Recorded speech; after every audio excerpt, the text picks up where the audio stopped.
Chers industriels, bonjour et bienvenue. Comme chaque année, nous sommes réunis au CNPM pour une assemblée générale. La particularité de cette année, c'est que c'est une assemblée générale élective, ce qui suppose un bilan de mandat et un nouveau bureau.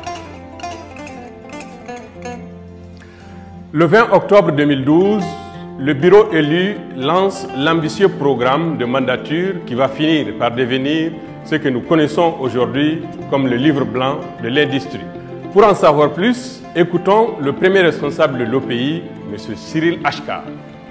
Nous avons été élus le 20 octobre 2012 sur un programme de mandature et en juin 2013, donc à l'approche du premier tour des élections présidentielles, nous avons transformé notre programme de mandature dans ce fameux document qui s'est appelé le livre blanc, que nous avons adressé à l'ensemble des 20 candidats qui se présentaient au premier tour de l'élection présidentielle et surtout que nous avons présenté à la presse lors d'une conférence de presse qui a vu pour la première fois sortir le nom du livre blanc. Tout d'abord, le livre blanc embrasse un condensé de 54 ans de pratique de l'industrie. C'est en gros, schématiquement, un livre de bon sens qui regroupe l'ensemble des pratiques des affaires inspirées par l'ensemble de nos aînés, de nos parents, depuis l'indépendance jusqu'à nos jours. C'est un livre avec des conseils, ce sont les conseils des usagers. En gros, c'est un livre pratique à la différence d'un livre théorique. Du livre blanc découlent 23 réformes que l'OPI s'attelle à mettre en place en partenariat avec l'État. Pour s'assurer de la faisabilité, il faut réaliser des études.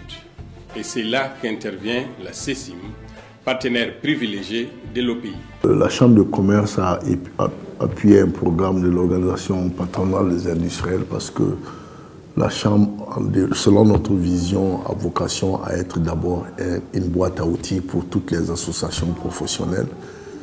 Dans ce cadre, l'OPI étant une organisation très structurée qui a vocation à soutenir le secteur manufacturier principalement, avait fait une étude diagnostique qu'il fallait nécessairement mettre en œuvre. Et on ne peut pas apporter de solution sans cette étude. Nous y avons adhéré et avons prévu d'ailleurs une enveloppe de 100 millions pour l'OPI sur lesquels nous avons déboursé 56 millions. Et nous espérons dans la mandature actuelle de 5 ans combler les gaps et aller vers d'autres programmes de soutien à l'OPI.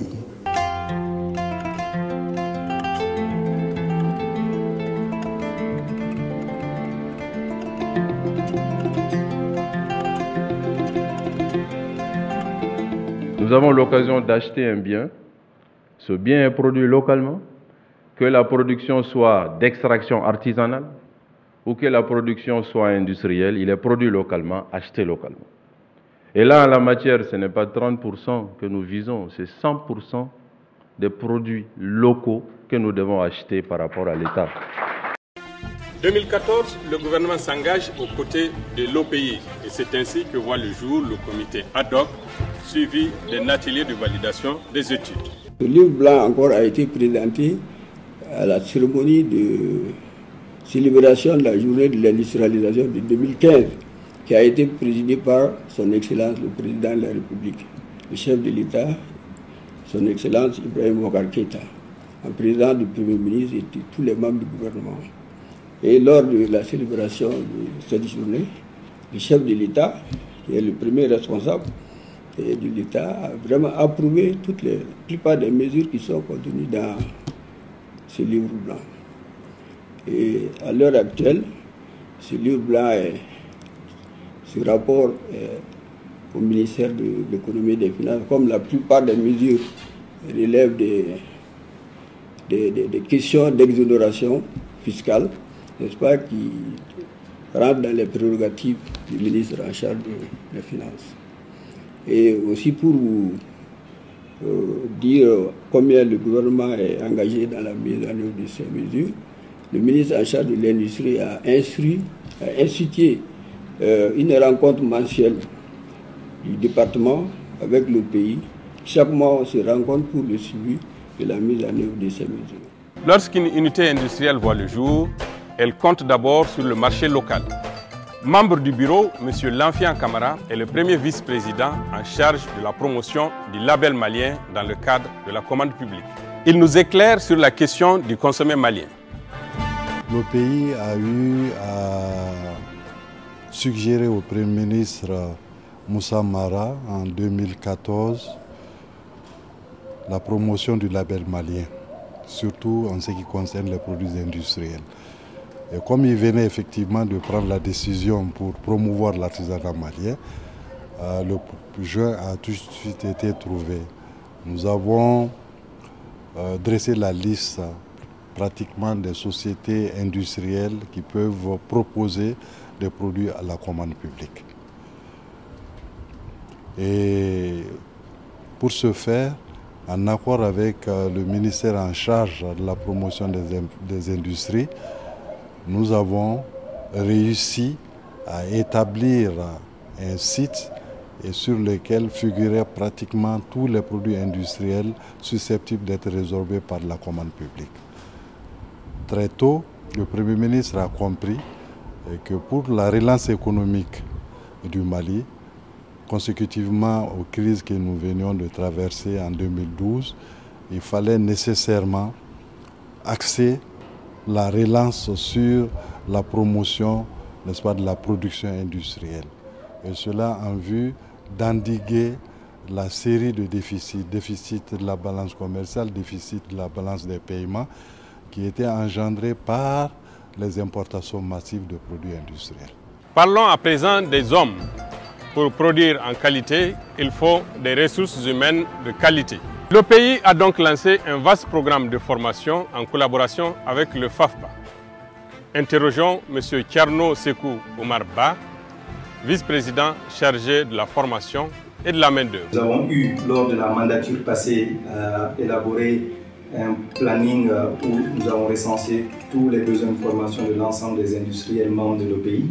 Et c'est sur cette base que nous avons eu à mettre en place un partenariat avec les structures d'accompagnement telles que le FAFPA, telles que Swiss Contact et telles que, on va dire, la coopération danoise et des Pays-Bas aussi.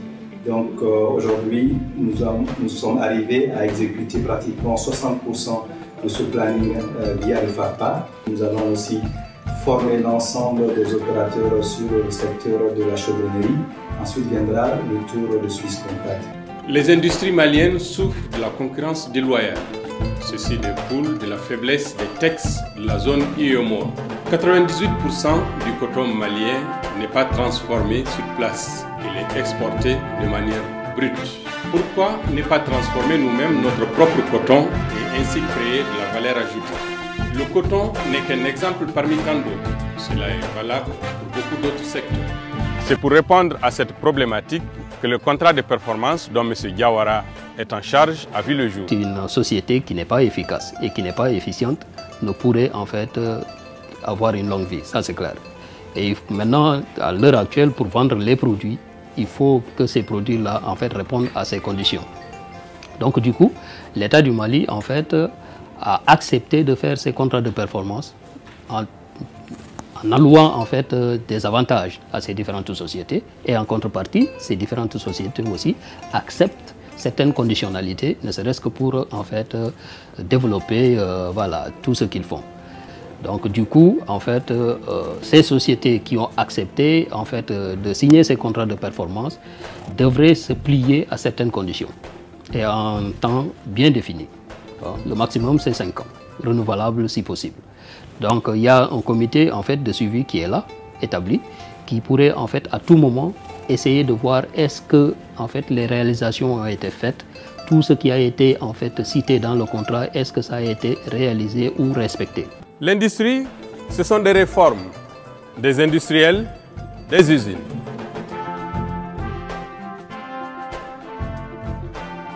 Mais l'industrie, c'est surtout des produits 100% made in Mali.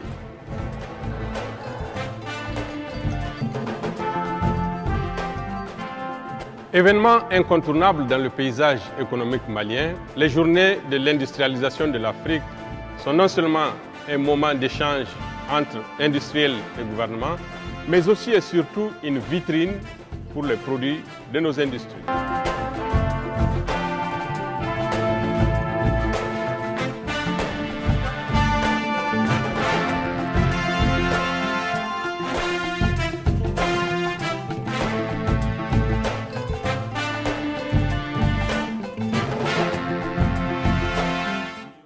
Édition 2015, place aux femmes. C'est Mme Awa Cissé Thiam qui a été choisie pour piloter l'organisation. Et revenons sur ses impressions.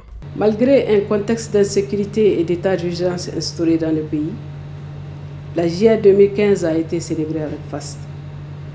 Cette journée célébrée chaque année le 20 novembre dans le monde a été célébrée au Mali les 28 et 29 novembre 2015 au CICB, avec la présence effective de son Excellence, Monsieur le Président de la République, de tous les membres du gouvernement, à sa tête le Premier ministre chef du gouvernement, des présidents des institutions de la République, des PDF, des sponsors, des industriels membres et sympathisants de nos pays. De la vie de nos pays, jamais on n'a vu une telle mobilisation pour commémorer les journées de l'industrialisation de l'Afrique. Les temps forts de la journée ont été la projection du film sur l'état d'industrialisation du Mali, les discours du président de le pays, la remise du document sur les 6 études réalisées au président de la République a été un temps fort de la journée. Le discours du ministre de l'Industrie et du Commerce. Notre satisfaction en tant que commission d'organisation a été le fait que tous les messages des industriels ont été attentivement suivis lors de la projection du film documentaire sur les problèmes et les solutions pour la relance de l'industrie au Mali. Pour le secteur industriel, les plus hautes ambitions. Et nous comptons avec le patronat industriel, avec le livre blanc qui nous a été soumis, aller le plus loin possible et faire en sorte de créer des conditions idoines pour l'émergence d'une véritable industrie au Mali. Un grand bravo aux organisateurs et un grand merci au public venu en masse pour soutenir le succès de ces événements.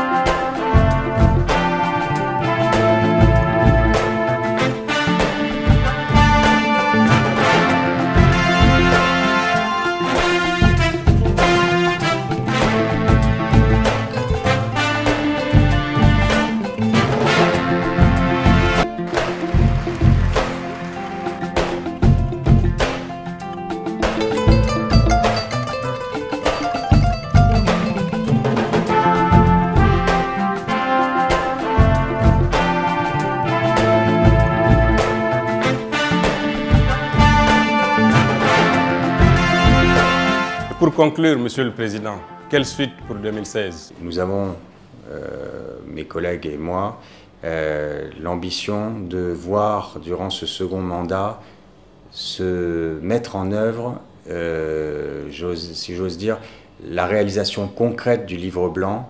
D'une part, la mise en œuvre des études pour que nous avons réussi à faire tout au long du premier mandat. Je peux dire que le premier mandat a aussi permis de mettre en œuvre 3 autres mesures qui sont concrétisées. Une partiellement, tout au moins, qui a été le renforcement de la commande publique de l'État à travers, en direction des industriels. Je veux parler de la fameuse correspondance du Premier ministre Marat le 17 septembre 2014. Une autre partiellement aussi qui concerne, qui concerne la suppression de l'ADIT, qui a purement et simplement disparu. Et une troisième mesure aussi concernant l'ITS, ou merci l'UNTM, parce que c'est l'impulsion aussi de l'UNTM qui a surtout permis ça, qui fait que donc cet impôt sur salaire va baisser de 8%. Donc je dirais que 3 mesures viennent s'ajouter aux 6 autres études qui représentaient 8 mesures. Ça nous fait un total de 11 mesures sur 23 mesures. Allez, on est presque à 50% de réalisation en 3 ans. Donc vous comprendrez tout naturellement que le deuxième mandat s'inscrirait, la prochaine mandature de 2016 à avril 2019, s'inscrirait dans le but de mettre en œuvre le deuxième 50% du livre blanc, avec tout d'abord, il ne faut pas l'oublier, prendre en charge les études qui vont pouvoir permettre de conduire les réformes de demain, parce que comme vous avez compris, il faut d'abord faire les études, puis après aller à la mise en œuvre. Point dedans. Merci et à très bientôt.